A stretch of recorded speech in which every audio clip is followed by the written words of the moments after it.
So, 各位先生、各位女士，下午好。你们知道我们在美国，我们有我们的美国梦。习近平主席有他提出的那个中国梦。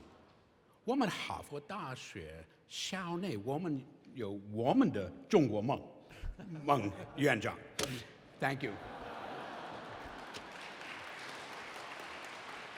So, I'm going to talk very briefly on the topic of this book, on the question, will the 21st century be the Chinese century? This is a question that everyone asks today, and I want to start by noting that it is a question that people asked also about the 20th century.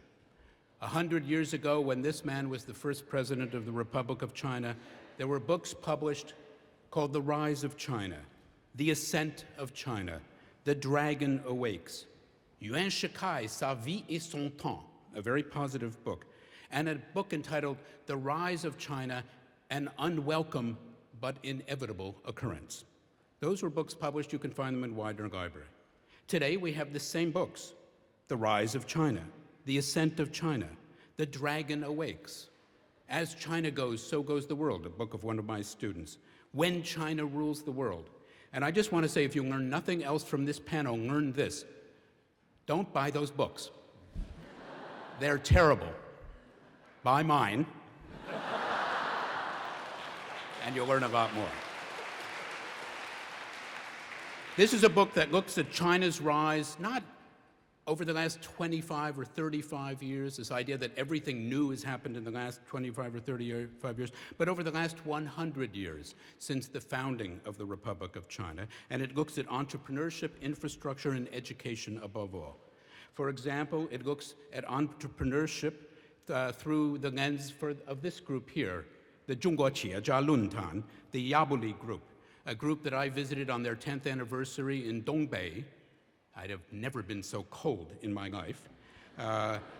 When Mr. Chen Dongsheng gave the extraordinary address, reminding today's Chinese entrepreneurs that they were in the second golden age of Chinese capitalism, and the first golden age was back in the Minguo Shiqi, and in a way from which they were standing on the shoulders of the great entrepreneurs, indeed of Late Qing and Republic.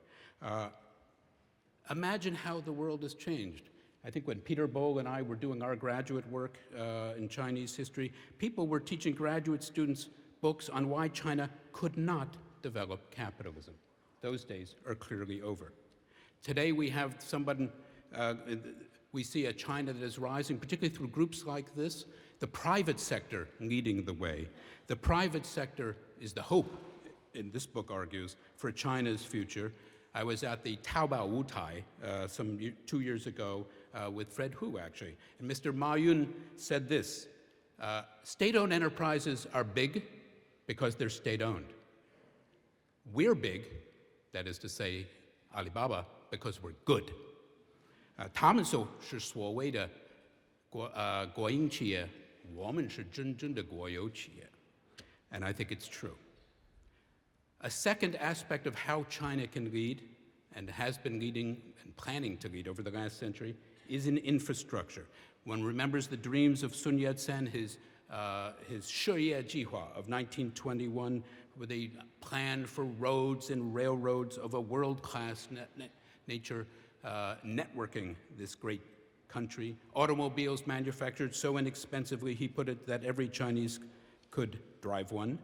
And this dam, first conceived by Sun Zhongshan in 1921 and built by his successors, real engineers, in the 1990s and 2000s. We all know, if you look around the world today and you think of infrastructure, nobody does it better. Imagine a train from Boston to New York, such as the train from Shanghai to Nanjing, 1.25 hours. We have in China today an infrastructure state unleashed and unchecked, and it too is 100 years in the making. For those of you who are coming to Boston, you must know that the newest infrastructure project of Boston, very important one, is a 4-mile extension of the Green Line, which is a 19th century technology, and it probably won't be built because we have too many lawyers. And the third and last major theme of this book is on education. China had the fastest growing system of higher education has the fastest growing system of higher education in the world in quality as well as quantity. And it is built on the architectural and intellectual foundations of the international system of higher education that produced great universities before 1949. Yanjing University, the foundation of today's Beijing University, Tsinghua University, St. John's University, Zhongyang Daxue, National Central University, later to be part of Nanda, Tongji University, Jiaotong University, just to name a few. And if you take the example of Tsinghua University, think of how the world has changed. Tsinghua University, founded in 1911 as a place to send Chinese away, founded as a preparatory school to send young Chinese to the United States. Today, Tsinghua University, as this slide shows, will be a place to bring the best of the world to China. This is a vision of Schwarzman College on Tsinghua University campus, 蜀师们书院, which aims to be the Rhodes Scholarship of the 21st century, bringing the best of China, of the world now to China. So the question that one can ask, and it's a very easy question to ask and a very difficult question to answer, entrepreneurship, infrastructure, education, how can China not lead? Well, this guy might be one reason. Mr. Bo Xilai, and I don't want to criticize Mr. Bo Xilai, but let me just say this very briefly. There are several things about Bo Xilai that, to me, conjecture everything that is unwell in China's political system. He is a princeling, and this is a dynastic, still conquest regime, and when the throne is open, the princes of the great families will vie for the throne. This prince lost, and another prince won. He's a regionalist. He was totally in control of Chongqing, absolute control, until the moment he was not. In the 1930s, we would have called him a warlord. Warlord is what you call losers. If you win, you become chairman. Third, he had close ties to the military, and the military remains the foundation of China's polity. Fourth, he used the justice system to get his enemies, and his enemies then used the justice system to get him. Fifth, he's said to be corrupt, and in every one of these areas, princeling, regionalist, military, justice system, corruption, we all know that he's not the exception, but an example of the rule. No political system anywhere is perfect. And as a historian, I can tell you that no political party anywhere rules forever. So the question is not if, but when and how there will be some political change in China. If China can reform politically in a way that matches the energy and imagination of what it has done in entrepreneurship, infrastructure, and education, there are no limits to its rise.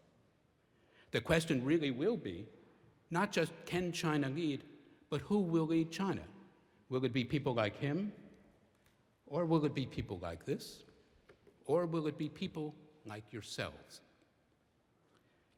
If China cannot reform politically, at least the conclusion that we have in a book that is very positive about the future of China, just not very positive about the future of its ruling party, we believe that China will thrive, for sure, but it will not lead. We hope we're wrong, and we do look forward to a Chinese century. And if this is the Chinese century, I can tell you that it won't have been the first, and it surely won't be the last. Thank you.